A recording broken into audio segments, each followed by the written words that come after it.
All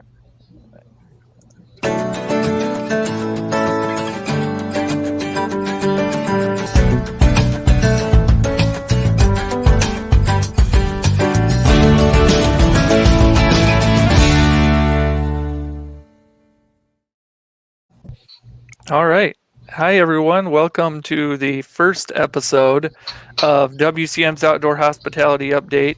I'm your host, Ben Quiggle, and my co-host is Mike Gast, Hi, everybody. who everyone probably recognizes from his work with KOA, and he's done so many things with the industry. Mike, you're doing work with RVtravel.com now, right? Yeah, I'm one of the senior writers with RVtravel.com and having a lot of fun. It's kind of getting back to my roots a little bit. Phil will remember the days of professional journalism. Phil and I have known each other for, I think, since the Reagan years, and it's we have our journalism roots back in South Dakota together. So that's been a nice long relationship. But it's been fun to get back to writing again, and just helping tell the story of this great lifestyle.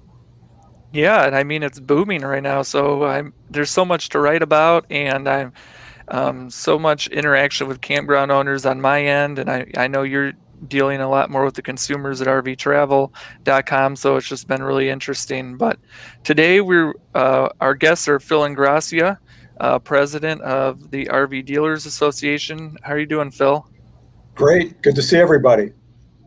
Yeah, and we also have Chris Andro, who is president of the board of directors for the RV Dealers Association and also owner of Hemlock Hills RV Sales in Southington, Connecticut. Did I get that right, Chris?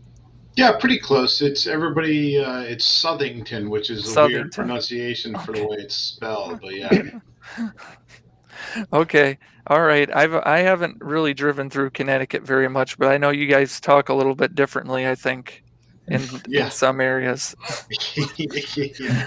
This is like when a New Englander leaves New England, the rest of the country talks differently. So. Well, welcome. I'm excited just to get into this. We really wanted to talk a little bit about dealerships and some of what dealerships are seeing this year, I guess. I know one of my first questions was just going to be on the supply side as far as what you guys are seeing as far as dealers being able to get RVs into their lots. What's that been like this year, I guess? Well, I'll start from kind of a national level and then hand it off to Chris, and he can talk about what's going on in New England. But, we survey dealers every month, and consistently throughout the summer and stretching back, well into late 2020, dealers have said that their inventory levels are very, very low. 100% of travel trailer dealers in our last survey said their inventories were too low. And about 90% of motorhome dealers said their motorhome inventories were too low. So it's been an ongoing issue throughout the pandemic where, the demand has just kind of outstripped the supply for many of the product lines. Not all, but many. Chris, what are you seeing? Yeah, Phil, it's not much different up in this area. Recently, at our trip we did last week out to Elkhart for the induction dinner, I visited multiple manufacturers, and it's interesting. Are frustrated with the supply chain and not being able to provide product to the demand. But it's also on the parts and service side. But then you go visit these manufacturers and you sit in their service departments and offices and you have discussions with them, and we're all feeling the same exact things, and campground owners are probably feeling the same thing. Getting folks to come back to work has been extremely difficult. Getting supply has been extremely difficult. So I guess what I'm saying, Phil, is I learned more than ever on my last trip to Elkhart is that we're all in this together, and it's just, it's while it's fantastic that we're having, great success in all outdoor industries, it's troublesome that we just can't meet that demand. But the good news is, the way I see it, is everybody's been involved in this, and we're all on the same team and working hard together. So that's what I like about it. So Yeah, Chris, I was in Texas talking to some Texas dealers last week as well, and one of them termed it wonderful challenges. It's wonderful because we have so much interest in RV travel, but with the demand comes a whole new set of problems and things that we haven't necessarily had to deal with, such as supply chain issues, allocation issues for dealers, things like that. So I thought he said it well, that they're wonderful challenges. So Phil and I have talked about this before, Chris, but I'd love to get your thoughts on this. What's the appearance, again, as RVers are traveling around, we're getting a lot of comments on RVtravel.com from campers who RVers who say that as they drive by lots around the country, they're seeing full lots of RVs. Yeah. Is that smoke and mirrors? Is that just the way you're parking them, or what's going on the lots? Well, Mike, that's a great point and great observation. I have dealer friends of mine that take plenty of RV vacations, and they even say the same thing on the major corridors. They're seeing, dealers that appear to have inventory, all the inventory that they need. But there's some tricks that are happening there. It's not that hard when you have 40-foot long by 15-foot wide, boxes that are white and pretty. And, if you park them in certain ways, you can make them look awfully wide and awfully big. I go back to an RV show mentality. You walk into a 150,000 square foot building, and if you're an everyday person that's not used to seeing RVs on a daily basis, there's really only 10 dealers in the building with maybe 150 to 200 campers, but it seems like it's so overwhelming, right? So the sheer size and appearance of the RVs give off that appearance and the way they're parked. The reality is that there are certain market areas that do have more inventory than others. And if you really think about the business side of anything, you're going to put your inventory where it's going to sell the most, right? I mean, it doesn't matter what business you're in. So there's definitely that aspect of it. And of course, I-95 from the East Coast down to Florida, you're going to see a bunch of them.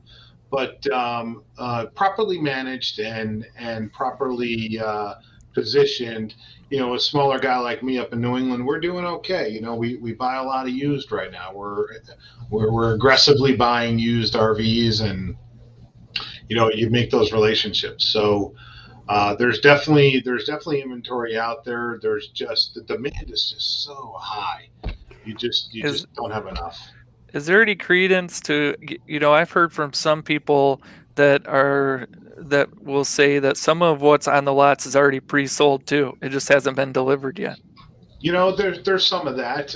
For instance, there's also a lot more service work happening because, a little less sales increases, service capacity. So, we're bringing in more service units, and because we have the space, we're parking them in positions where they actually look like they're for sale. And we're not doing that intentionally because we're not on a major highway, but it's just for ease of access to our building, we pull them forward more. When people walk the lot, it's actually a little bit troublesome. We for years we put blue tape on the front of the camper, the painter's tape with the customer's last name on it, so we can pick the unit pretty quick. But we actually gone to a wider tape so that you could see it farther away. And we tell our customers, if they're on the lot, if you see that blue tape, it's not for sale. So, but they want to buy it. So Chris, you mentioned earlier the challenge of getting the people back to work. And what's the sales process look like now when people may not be able to buy off a lot, and it's going to be an order and it's going to be a wait? What's that look like for a salesperson? Mike, that's an interesting question because I'm also part of a 20 group, and I visit multiple dealers over the years. And, you know, the sales process in a lot of dealerships is definitely defined. And when you get into the situation where you got a sales process where you're ordering a vehicle in June and you have to wait till September to get it, truthfully, if you really want to know what it's doing, it's training our sales staff to become lazy. And I don't mean to say it as crass as that. There's probably a more elegant way to say it. But Phil, you can tell them that I just hit you right between the eyes.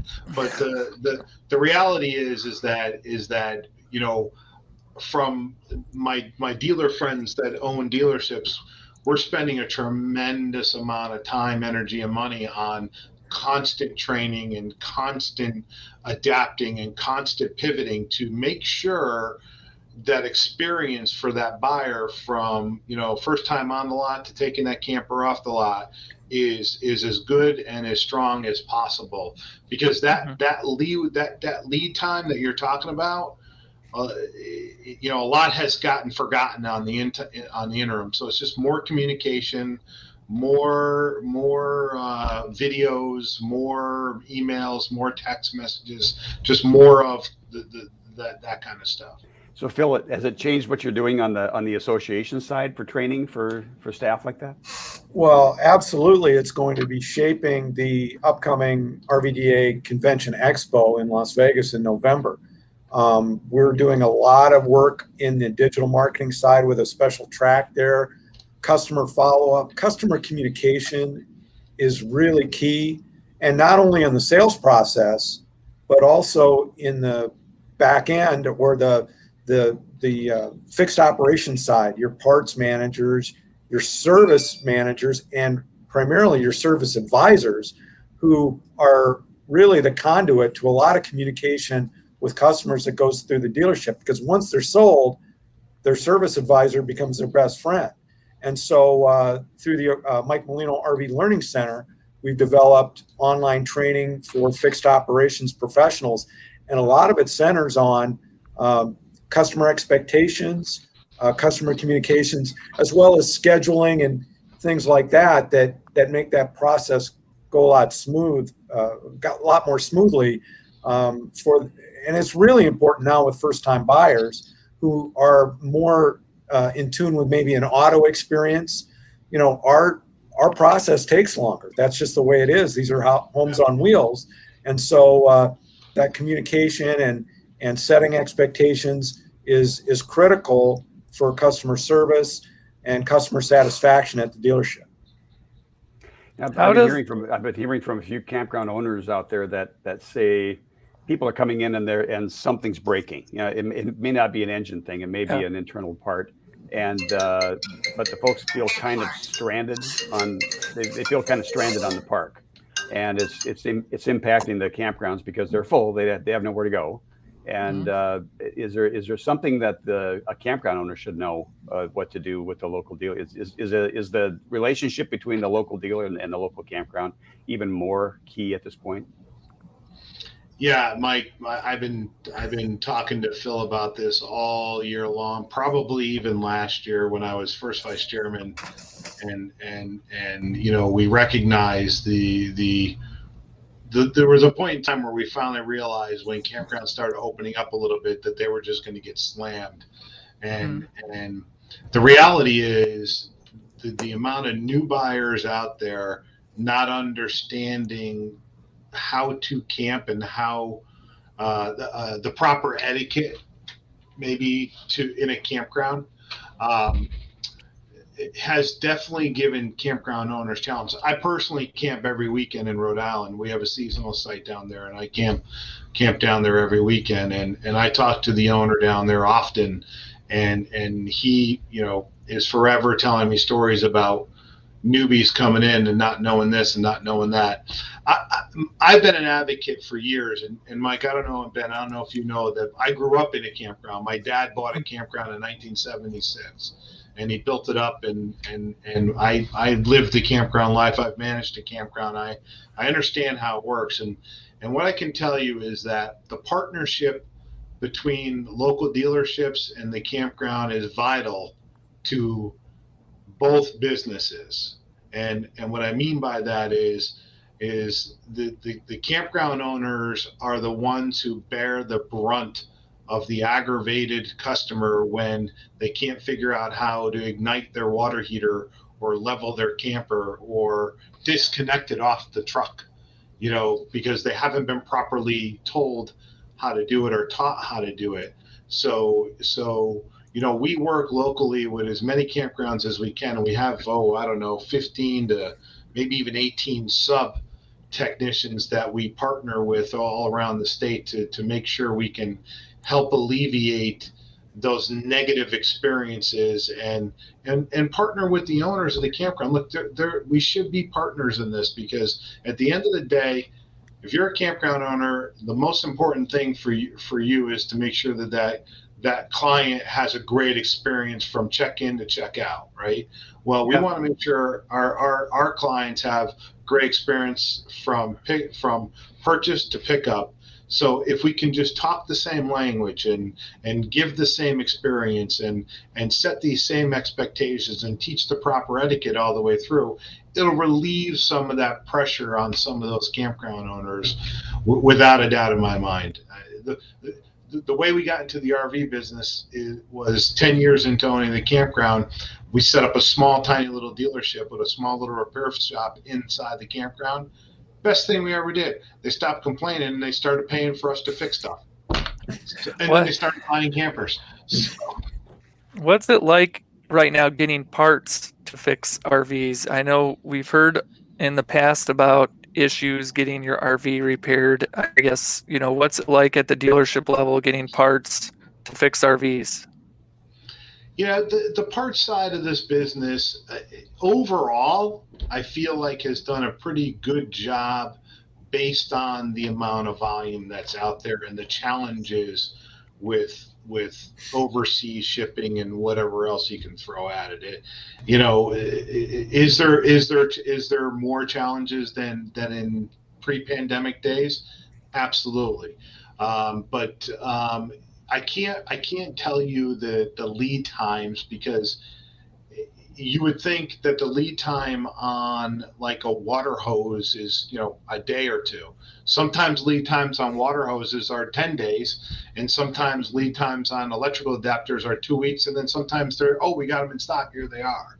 So it's just kind of all over the place. What I can tell you is this, Ben, is that partnership becomes vital with the campground owners, especially, for them to understand that maybe that they need to stock their stores a little heavier with the more popular items that campers typically forget: toilet chemical, toilet paper, electrical adapters, water hoses, water pressure regulators, those little nickel dimers that just frustrate the heck out of newbies. Those things, anything we can do to help prevent that. On the repair side of it, I feel like we're starting to finally see the work that we've been doing with the study that was done 5 years ago. Phil, the repair event cycle time study was 5 years ago.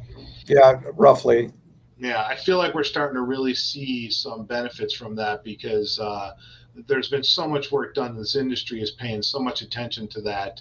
And for example, I toured and I won't name the manufacturer, but I toured a major manufacturer's parts facility last weekend, and in 1 month, that parts facility alone had a record month. They did over $4 million in sales in shipping parts.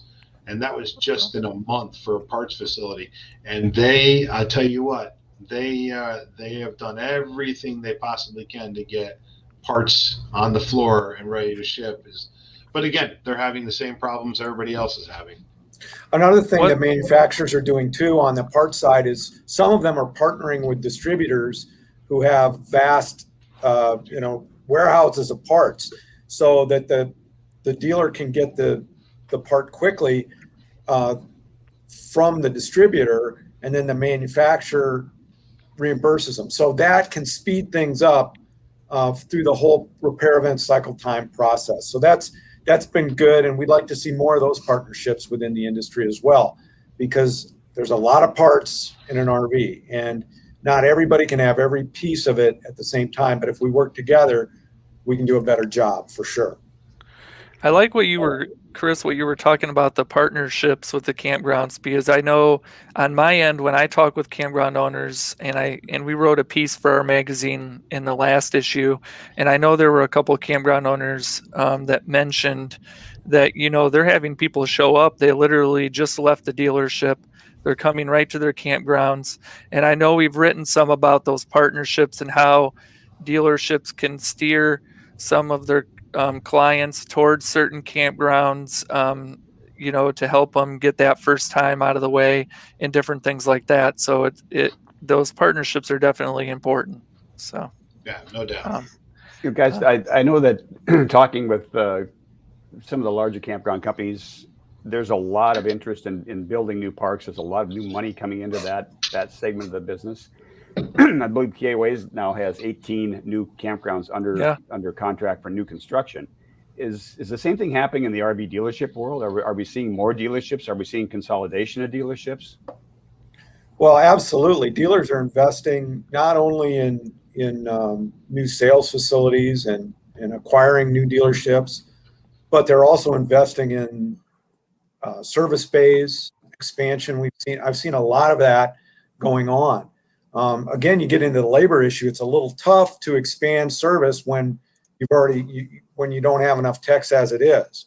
So that's an ongoing challenge on the labor side. But we are seeing significant investments, groundbreakings in new dealerships. In fact, I just saw a brand new dealership today. They were breaking ground. So I mean, it is literally an expansion of the retailer's footprint, and dealers themselves have gotten bigger over the last 10 years.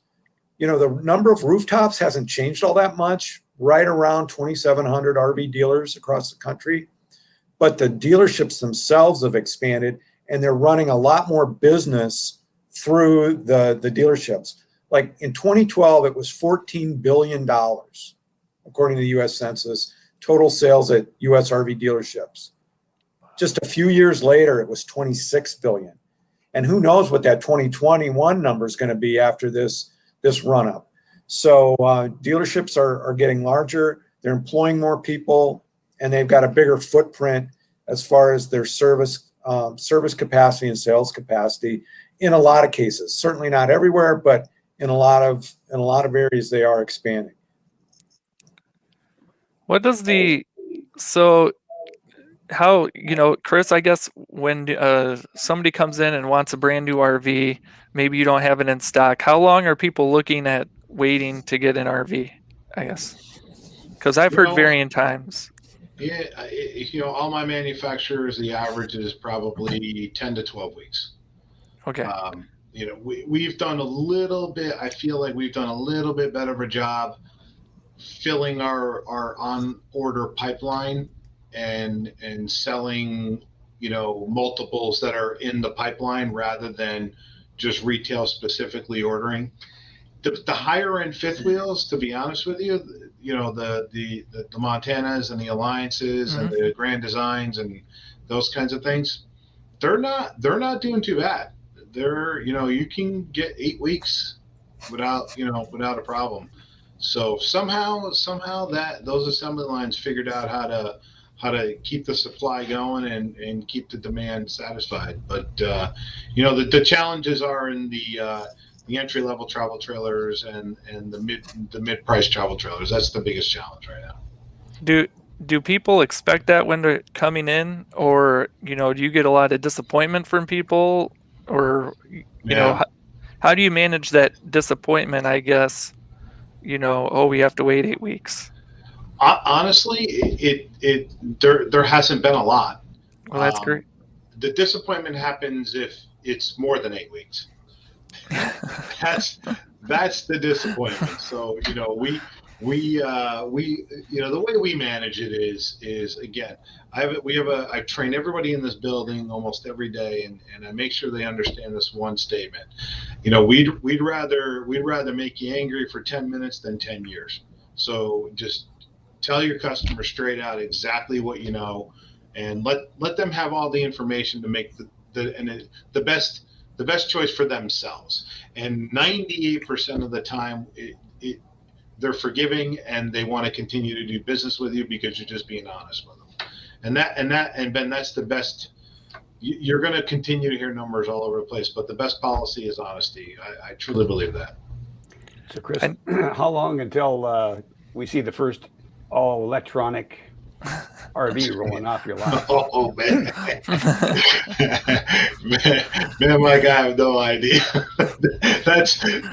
that's something for somebody way smarter than me to figure out. You see these articles all the time. I don't know. I just don't know if our industry is ready for that. I will tell you this though, and I'm actually a beneficiary of this. So I have a Montana as a demo this year, and I chose to put on their solar, their basic solar package. And Rhode Island, they lost power. I don't know for maybe I guess it was for 15 hours. I don't even know. But I came home into Connecticut when we didn't lose power, and my freezer's full of fish that I catch over the summer, and I almost took it all with me.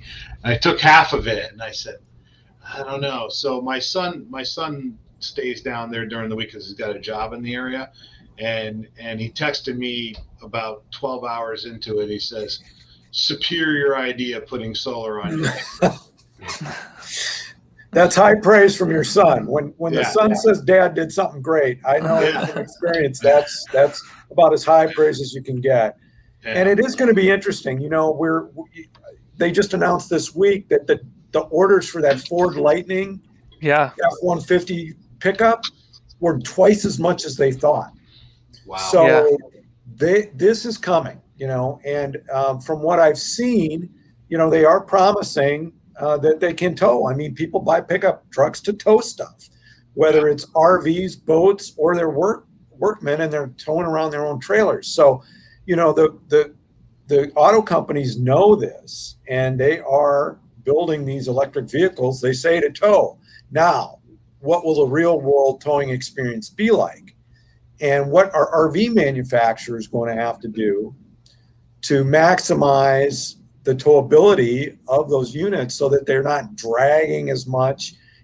We may have to see some design changes to maximize the tow range of these electric vehicles. But until we get them, and I'm sure the manufacturers are right in line to pick up those Ford Lightnings when they start rolling off. They'll have to test and see, okay, how far can we tow?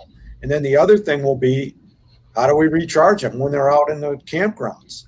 And so is this going to be an opportunity for campground owners, dealers, especially in remote areas, to put in those pedestals and electrify their facilities so that people can charge and feel confident that they can camp. We don't want to have towing issues because people can't get recharged. I know that there's a lot of campgrounds out there, and again, my background with KOA, I'm still in touch with those folks, and they've got a program that they're putting in place right now for all their campgrounds to accelerate, the installation of pedestals for charging vehicles so that they're ready for it. They've got, I think the last I saw was 60% of the campsites in the KOA system are 50 amp. So they feel like they're the ones that can kind of kick the door down a little bit. And then I saw last week that Colorado Teardrops announced that they were building a trailer that would be full of batteries, and the whole floor was batteries. So you'd actually be powering your electronic truck from the RV, which is I think a concept that's already started off in Europe, and they're going to be bringing that across the ocean too. But that's one of the solutions, I think, is to tow your batteries. Tow your batteries. Right. Yeah, that's a great idea. And to put on my outdoor recreation roundtable hat, part of the thing that we're going to be doing through the national group that represents outdoor recreation is to make sure that Congress and the National Park Service and the Forest Service get their fair share of the money that's going to be invested in electrifying the country moving forward. So we've got to make sure that rural areas and our public land areas get those charging stations, because we just have to make sure that people can feel confident that if they've got an electric vehicle, that they can go there and get back, and that it isn't just an urban phenomenon, that it's also a rural and more outlying area of availability for charging. That's going to be a big issue moving forward. So Chris, yeah. Switching topics for just a second. There's a lot of discussion, I think, in the experienced RV circles and blogs about how long will this last? How long will this crush of new RVers last? And what happens to all those rigs that you guys are selling when people decide that it's not quite the lifestyle that they thought it was going to be? And the experienced RVers, by and large, say, "Oh, there's going to be a glut of used RVs because these people aren't going to stick with it." Are you any indication of that? No, Mike, I can't say there is any more than in a normal pre-pandemic environment. You know, we have, this industry amazes me. We have an incredible ability to absorb and assimilate all that, and you know, I don't see that just yet. Do I agree or disagree? I can't make a statement on that yet, because I was one of those people in the camps a year ago saying, "Oh my God, what's going to happen when all these newbies use it for a year and then all of a sudden they realize they can fly on a plane again?" But you know, look, I mean, we got the Delta variant, we got the Lambda variant. Now we got to get new vaccinations. You know, who the heck knows? You know, what I do know is that I feel as if the unfortunate circumstance has really made Americans and people that like to be outdoors understand truly what a great life and what a great network of campgrounds we have, and what a great network of RV manufacturers we have, what a great network of RV dealerships we have. Yes, is it problematic? Yes, it is. Is it getting better? 100%. I believe it every day. But the experiences and the lifestyle and the benefit that I think that people didn't realize they could get from being in the RVing camping world, I think that's really taking hold. I truly believe that. Yeah, and I think the campground owners are telling me too that when people experience the lifestyle, I know Gary Quiggle, who owns Yogi Bear's Jellystone Park Cozy Rest in Harrisville, Pennsylvania, he mentioned to me a few weeks ago about how people are coming into the lifestyle and they're just amazed at how much their kids really like the lifestyle and how the vacation is so much better than when they go to the beach or go to other destinations. And so I think a lot of these people are really enjoying the lifestyle and they're going to stick around for a while, especially the families, which tend to be the largest part of the new RVers. So that's all very positive on the campground side. So, you know, think about it. Another way to look at it is the generation coming up now that are going to be our next big generation to buy campers, Gen Z, I think it is, the last of this generation. What was their big event, right? Their big event, their trauma event in their lifetime is the pandemic, is COVID. Yeah. You know, guys like me, when we were, you know, we remember 9/11. You know, you guys remember Korea and Vietnam, and you know, those were your life altering. Those were your main events in your generation that had an impact. This generation has COVID. And their parents taught them to go outdoors and stay safe and stay clean and go camping. So I think there's a lot to be said for that. And as far, you know, look, I'm trying to buy as many damn campers as I can right now, and I can't buy them. So. Based on the dealership expansions we're seeing, the manufacturing capacity expansions, you know, there is no reason to think that there's going to be any issues in the near term here with RV sales, because I mean the fundamentals are still in place, as Chris outlined. the freedom, flexibility, and fun of RVing is timeless. Mm-hmm. Yeah. What's going to happen with shows this year? I'll throw that to both of you guys. Is there enough inventory to stock a show like Hershey like the old days? Well, Hershey's on, so but we are seeing some shows come off the calendar because of the inventory issues. I never would have thought. Somebody asked me, what surprised you the most? I said, well, the cancellation of retail shows because of low inventory. I just never saw that coming, and that's there is going to be some of that, certainly, but other shows are going to be able to put it together. Hershey's one of them. Yeah, go ahead. It's going to be, I think we're based out of Elkhart, Indiana. So obviously we're really interested in the open house, which is coming up here in 3 to 4 weeks.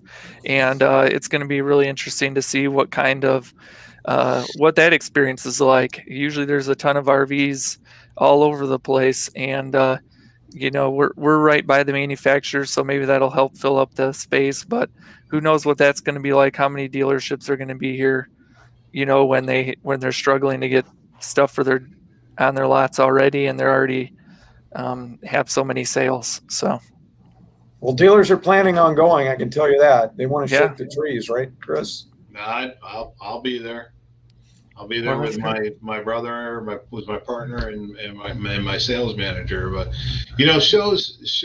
I think the shows will obviously come back and continue, and there were businesses first, right? Mm-hmm. So I think that again, if you go back to the ability of our industry to assimilate or pivot or absorb, if one dealer doesn't want to go, I can guarantee you there's going to be another dealer that sees it the opposite way and is going to buy up the space. Will they have the inventory to fill the space? I feel like they will. Will the variety be as wide? Probably not. Will I'm looking at right now, just I have 1, 2, 3, 4 shows, possibly 4 shows, 3 definites, 1 possible. And I'm actually considering, in my closest local show, going with one specific brand, and another show feathering a little bit, and the other show just doing another brand. And that way I can work with that specific brand to make sure I have coverage for the show. I don't want to, Ben, you asked me earlier about how long are lead times. I don't want to get myself in a position where I bring in a particular brand and I got to tell the people that they're not going to be able to get their camper until July, and it's January. Yeah. So it's going to be, I haven't signed any contracts yet, I'll tell you that. So we have a question from one of our audience members that was asking, what are you doing out there at the dealership level to help these new RVers better understand the lifestyle? Yeah, and he has Phil, same question with regard to Go RVing too. So we'll start with Chris. So to help these new RVers better understand the lifestyle, we started. The pandemic didn't change too much for us as far as our process goes, but one of our keys to our success and our value is we make every single customer, and I don't care if you've camped for 35 years or you've never camped in your life, you have to attend our 2-hour class on how to use your RV, period. And what I've learned over the years we've been doing it, we've been doing it for decades.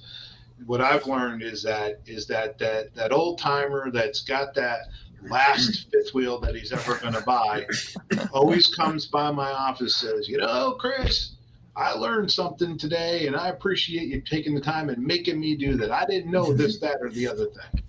And then the newbies, they just walk down the hall here. They got to use the bathroom. And it looks like they just got hit by a truck because they're like, oh my God. But, you know, we make the technician that's trained and certified show people how to use the camper, but we do it in a way that's in a real live environment. We hook water to it. We hook power to it. We make it make cold air. We make it make hot air. We make it make ice. We make it do what it's supposed to do, but we make the buyer do all the work. So they are touching buttons and they are flipping things in and out, and they are, because you know what? Half the time they break something right when they're in our parking lot. You know, they'll pull on a door too hard or they'll close a door wrong. We're like, okay, we'll just fix it right now. You know, and then they're like, oh, well, we won't do that again. And I got to tell you, our callbacks from first time pickup on how to use the campers are almost nothing. It's down the road when warranty issues start popping up, but that's what we do to try to benefit the whole experience. We give them a goodie bag with free camping in it for a bunch of local campgrounds and, you know, all kinds of little gifty things. So, and I bet the local campgrounds love to hear that, because I know that's been an issue for campground owners this year, is working with new RVers and just trying to get them adjusted to how to use their RV and having the patience to do that with less staff. It's been difficult for some campground owners. So, Right. Phil, I guess on the Go RVing side, you know, the same question. How? Right. Well, there's no substitute for the checkout from the selling dealer. I mean, that is what Chris is doing, is what a lot of dealers do. And that is extremely important because, you know, Go RVing is for the entire industry, and it's difficult to get model and brand specific on checkout. You know, you really need to know your own RV, but RV, you know, Go RVing can help with things like campground etiquette. There's a lot of videos that are on the Go RVing website now geared to first-time buyers. You know, tips on towing, tips on setting up at the campground, things like that are more universal for all. Doesn't matter what kind of unit it is.